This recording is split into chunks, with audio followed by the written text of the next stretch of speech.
The Richmond Footy Club boys, we've talked about them for many, many years as the benchmark. Where do they sit? It's a weekly analysis where you sit back. You said last week, really, each week we come in with a different variation.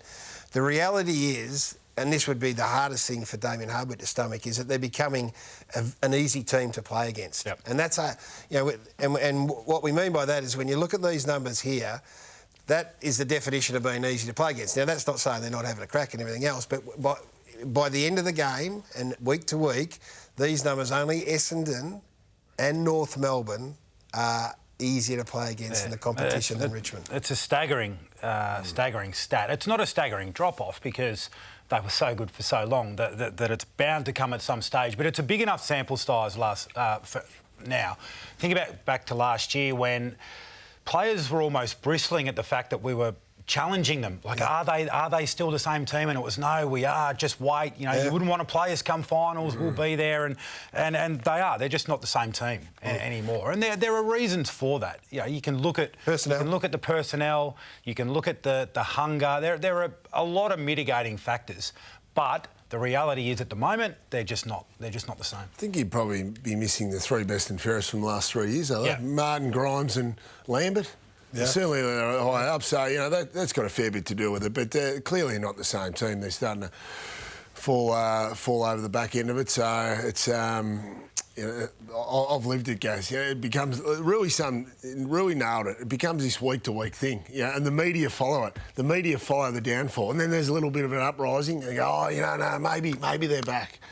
So obviously we've got to watch and see what happens. Is it retrievable? Is it retrievable? When you sit back there and look at it and you go, OK, let's look through this, and Dylan Grimes will get back. He'll get back hopefully in time. We're not sure about Dusty. Lambert is due back this week or next. I think there's others that aren't too far away. Dusty mustn't be far away. From all reports, apparently he showed up in really good nick. So I think that's the hard one that we just park, and then not for any other reason than he'll come back when he's ready. Lambert's had the injury, which we know he'll be ready, and Grimes not too far away. I think it is retrievable. Do you think? I think it is retrievable because the way it's not like the game's moved past. To what extent is it retrievable? Is it retrievable for them to play finals? Yes. Is it retrievable for them to finish top four? And is it retrievable for them to contend again? I think the answer to all of those questions gets easier the more you tick each one off. So if they get back to playing finals, they're going to have to play some pretty good footy from here to be able to get all that way to playing finals. It's a massive ask. But it is a massive ask. But I think the fact that the way they play is the blueprint. It's not that the game has moved past the way they got it done. The way they got it done is still the way Melbourne's getting it done and Fremantle. Like, it's the same style. But our opposition teams, and again, this is just reality, because when you've been up so long, opposition teams are ready for them and they're taking away some of their strengths. So then have they got something else to go to that can catapult them back into the eight? Their strengths are blunted because of the personnel and the fact that they're not doing it with the same level of consistent effort. That's the one. But then I'm only arguing, time also catches up with Cochin. Yep. Not the player. And of course he's not. It doesn't matter how great you are, it gets you at some stage. Jack's not the player that he was. So all of a sudden those that drove that style of footy and made it successful aren't able to influence in the manner. That's why it's a week-to-week proposition. What they desperately need now, and can they retrieve it? Yes, they can retrieve finals. I don't think we're sitting here saying Richmond can win a premiership this year, but they can make finals. What they need to do is, they seem like they're going to be down on their confidence. As individuals, a lot of them would be starting to think, oh no, is the game past me? But if you can get a win or two, you can just get a bit of momentum together. You start to get confidence as an individual. You start to get confidence back in your teammates, and you can get hot. So absolutely it can happen. They've shown enough this year. They've shown enough in games that they can still do it. So they obviously need Martin back there to spark them, like he's done in the grand finals, Gaz. So let's just watch this space. Then you got the other end of the scale. So they've been to the height. They've been to the lofty heights 3 times. They'll be revered as one of the all-time greats in history as a team. And then we've got West Coast, and these are the most fascinating for me, because this is a side who, if you want to go searching for an excuse, you can find one. You can turn the corner and find one.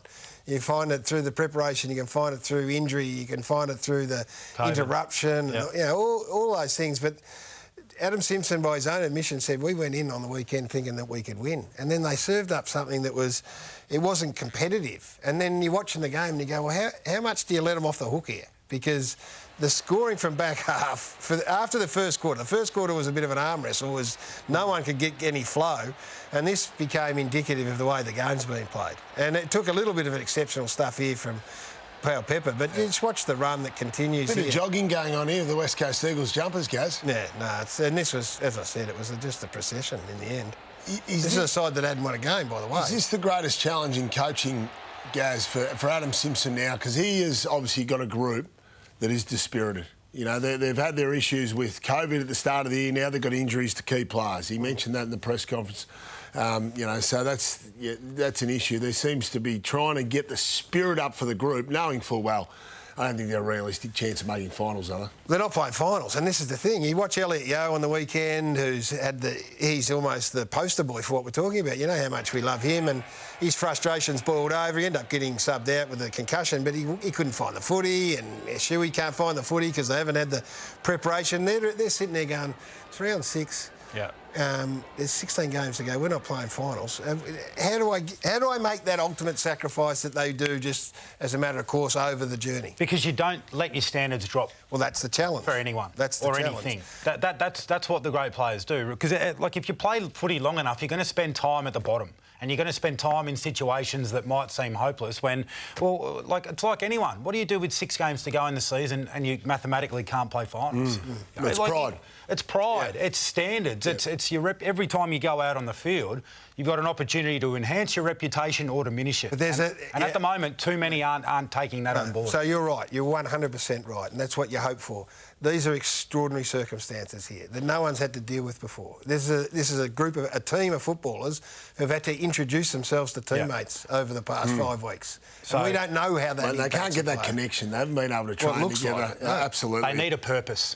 Because at the moment, if you say, well, we want to play finals, it's not a realistic purpose. So that's the challenge now for the leadership within West Coast, the coach. And then you've got Josh Kennedy at 34 who's been there and done it all. You've got Shannon Hearn been there. You've got to find a sell. You've got to find a sell for these guys. So there's the challenge, which we'll watch. Because there was a time and a moment where Liam Ryan he didn't go hard enough for a mark. And in that moment, you go, well, there's Liam Ryan who goes, I don't know, why would I go and knock myself out? Because we're not playing. So then you look internally, I suppose. Yeah. So to galvanise the group, absolutely. That'll be a big watch. And that Elliot Yeo stuff, I know we've been talking about it for a while, but what's happened to Elliot? Yeah, I'm a big fan of Elliot. I played with him as a teammate. He was a star, up-and-coming star at Brisbane before he went to West Coast. I'm concerned, though. We haven't seen the real Elliot Yeo for better part of 3 years now. No. And again, on the weekend, he was frustrated. Obviously, threw the mouth guard at the bench. You know, I just hope we can see the best of Elliot Yeo again. Yep. Because for 3 years, guys, we've missed it. Let's have a listen to Adam Simpson. Obviously, nowhere near at the standard at the moment. So, inability to sustain effort and intensity, work rates not there at the moment, and supply is our biggest issue. Well, the spirit's been pretty good. Yeah, the energy during the week and the understanding of the work they need to do is there. But we're not getting any return. And the effort at stages looked great and at stages looked really poor. So we need to address that. We're still missing, 6 of our starting 22, but that's not really COVID related. Yeah. You know, it's injuries and return to play. So, you know, that's not an excuse. But, you know, what we've got, what we had tonight, we thought was good enough to win. So, I'm trying to balance ourselves between, you know, what's happened and where we're at, and I'm more worried about that than what's happened. So we've got a lot of work to do. We've got Richmond next Friday night, and, you know, the season's well and truly slipping away. So we've got to find a way.